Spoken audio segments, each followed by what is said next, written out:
Guys फिर से मेरे एक नए वीडियो में बहुत बहुत आपका स्वागत है। आज मैं लेकर के आया हूँ गाइस, अगर से आप थंबनेल के द्वारा तो देख ही लिए होगे कि मैं ये किस टॉपिक पे वीडियो लेकर के आया हूँ। अगर से आप भी हर सीलिंग फैन में एक ही डाटा डालोगे तो आपका सीलिंग फैन भी गाइस ज़्यादा स्पीड नहीं देगा, गर्म आएगा और ज़्यादा दिनों तक लंबा नहीं चलेगा। अब हम आपके सामने लेकर के आए हैं ये स्टेटर जो दिखाई दे रहा है गाइस, ये 14+14 में है। ठीक है, 14+14 में है तो इसकी स्टंपिंग यहाँ से लेकर के हम यहाँ तक के नापते हैं ना। मैं दिखा देता हूँ आपको, यहाँ से लेकर के यहाँ तक के इसकी स्टंपिंग, यानी यहाँ से लेकर के यहाँ तक के इसकी स्टंपिंग नापा जाता है। और इसमें देखा जाए तो पूरे टोटल 14 स्लॉट है गाइस, है ना। रनिंग के 14 स्लॉट है और स्टार्टिंग के 14 स्लॉट है। ठीक है, और ये जो हमारे पास में स्टेटर है ये 12+12 में है ना।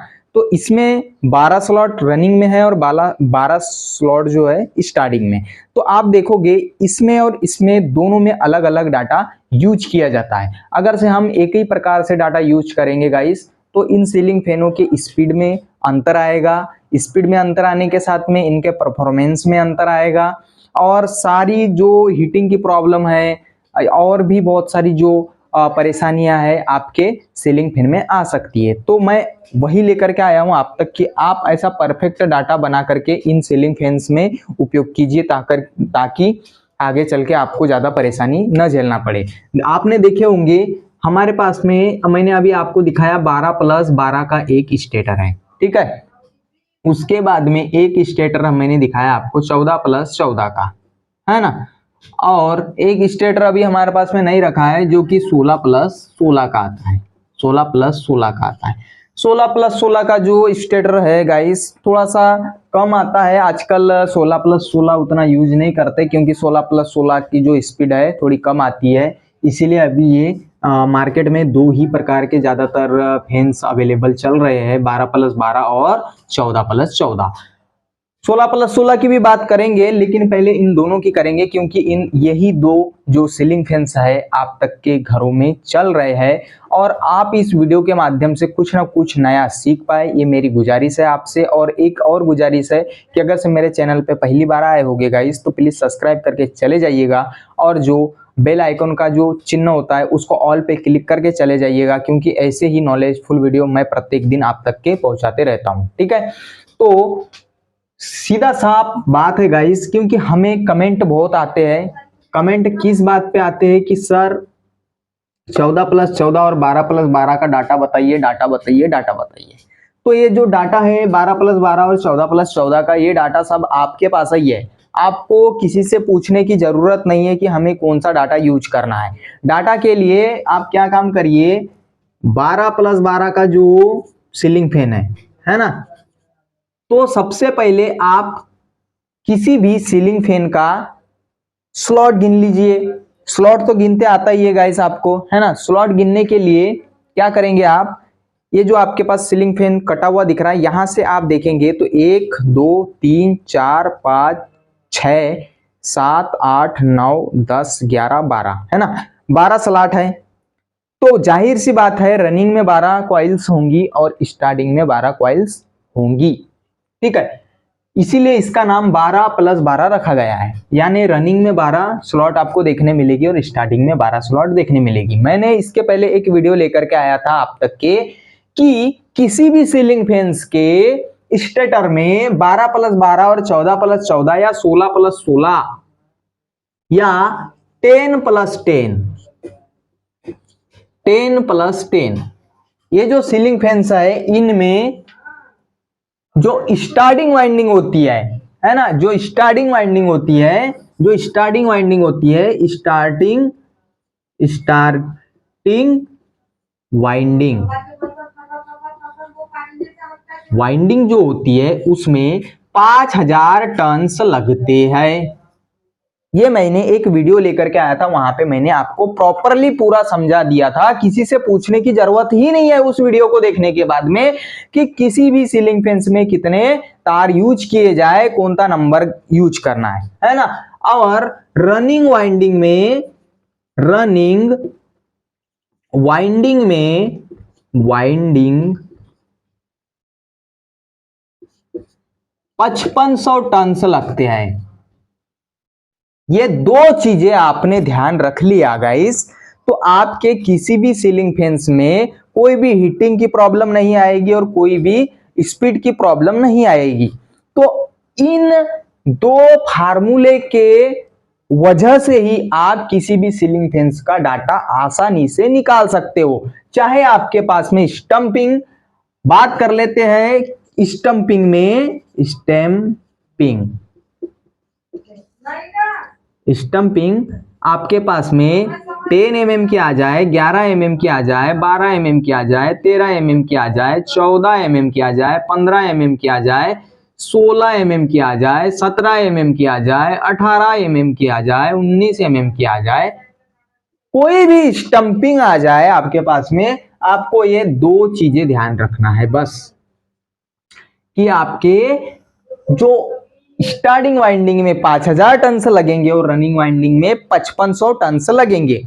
उसके बाद में ये स्टंपिंग कोई भी आ जाए। अब स्टंपिंग नापना किस प्रकार से, आपको स्टंपिंग नापना आना चाहिए। स्टंपिंग किस प्रकार से नापा जाता है, अभी मैंने आपको दिखाया था कि यहां से यहां तक के इसकी, ये देख रहे हो, यहां से यहां तक के इसकी स्टंपिंग नापा जाता है। यहां से यहां तक के स्केल की सहायता से स्टंपिंग नापा जाता है। अगर से आपको स्टंपिंग नापना नहीं आता तो आप मेरे चैनल पे जाइए, मेरे चैनल पे किसी भी सीलिंग फैन को किस प्रकार से स्टंपिंग नापा जाता है, किस प्रकार से डाटा निकाला जाता है, कौन सा डाटा कहाँ यूज करना चाहिए, सभी जानकारी दी गई है। बात करेंगे अभी इधर, ठीक है। तो आपको ये ध्यान रखना है कि 5000 टन से आपके स्टार्टिंग वाइंडिंग में जा रहे हैं और रनिंग वाइंडिंग में 5500 टन जा रहे हैं। अब आपके पास में 10 + 10 आ गया है ना, 10 + 10 आ गया। तो अभी बात कर लेते हैं 10 + 10 के बारे में। तो कैसे निकालोगे, तो उसका एक रीजन है। 10 + 10 में आपको मालूम है 10 कॉइल है। तो स्टार्टिंग के बारे में बात कर लेते पहले। स्टार्टिंग वाइंडिंग में कितने टन से डालोगे आप, है ना। तो आपके पास में कितने टन से जा रहे स्टार्टिंग में, देखिए यहां पे कितने टन से जा रहे, 5000, ठीक है। तो यहां लिख देंगे आप 5000। आप पहले जान लीजिए कि हमें 5000 टन से डालना है, किसमें, स्टार्टिंग में। आप पहले सोच लीजिए। उसके बाद में आप ये तो सोच लिए कि 5000 टन से डालना है, इसके बाद में एक कॉइल में कितने डालेंगे, उसको निकालने के लिए आप भागित 10 कर दीजिए। 10 क्यों किए, क्योंकि 10 + 10 है, 10 + 10 है, इसीलिए 10 का भाग देंगे। और जितना भी आंसर आएगा, जितना भी आंसर आएगा, यानी कितना आंसर आएगा, अगर से काटे तो 10 × 5 = 50 और 00 500 टर्न लग गए काय में, स्टार्टिंग में। अब उसी प्रकार रनिंग की बात करें, रनिंग में तो मैंने बताया था रनिंग में 5500 टन डालना है। 5500 भागित कितना करना है, फिर से 10 ही करना है, क्योंकि रनिंग में भी आपकी कॉइल 10 ही है, स्टार्टिंग में भी कॉइल 10 ही है, तो आपको 10 कर देना है फिर से। और अगर से भाग देंगे तो कितना आ जाएगा,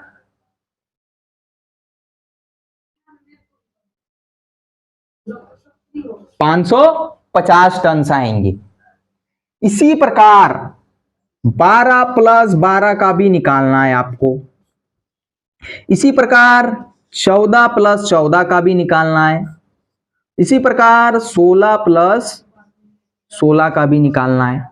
तो गाइस किसी से पूछने की जरूरत ही क्या है, जब अपने पास में ऑलरेडी सभी डाटा रखे हुए।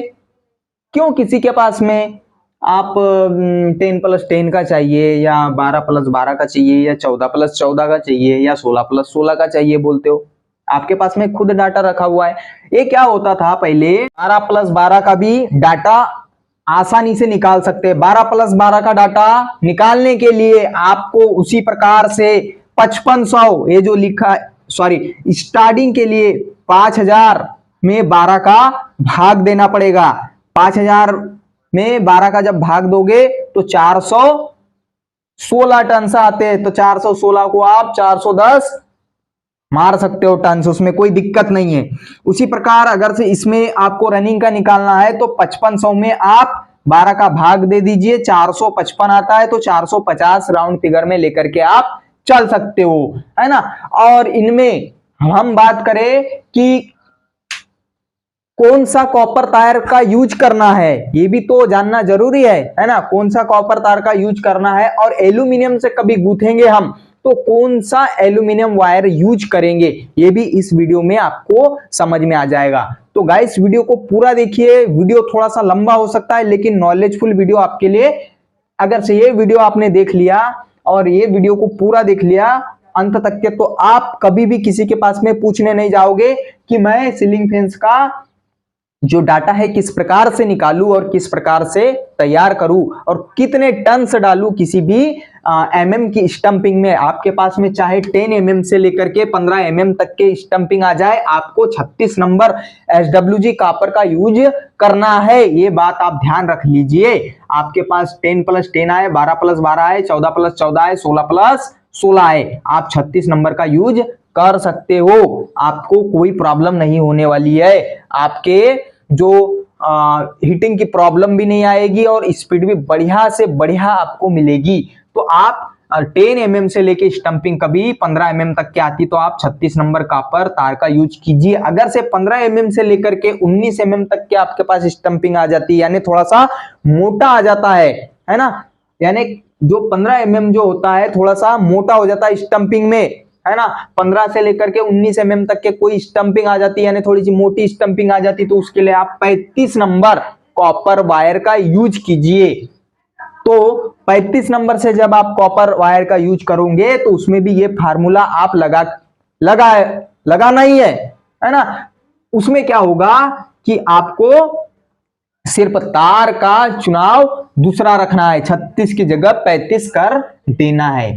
अगर से आप इसे एल्यूमिनियम में करना चाहते हो तो एल्यूमिनियम में क्या होता है कि जितना जो SWG आपने कॉपर में लगाए हो उसका एक कम करके आप उसे एल्यूमिनियम में कर सकते हो। यानी अर्थात इसका मतलब यह हुआ कि अगर से आपने 10 mm से लेके 15 mm तक के 36 नंबर कॉपर वायर का यूज किया है तो आप एल्यूमिनियम में 35 नंबर का यूज कीजिए। और अगर से 15 mm से लेके 19 mm तक के आपने 35 नंबर का यूज किया है तो आप इसमें 34 नंबर का यूज कीजिए। ये इसका फार्मूला होता है और इससे आपको कोई दिक्कत नहीं होने वाली है और कोई स्पीड में फर्क नहीं आने वाला है। जिस प्रकार कंपनी की वाइंडिंग रहती है उसी प्रकार से आपको इसकी परफॉर्मेंस देखने को मिलेगी। और इसमें कैपेसिटर भी बहुत अच्छा रोल अदा करता है किसी भी वाइंडिंग को लंबे समय तक के चलाने के लिए। तो आप ज्यादातर उसमें 2.15 से लेकर के 2.50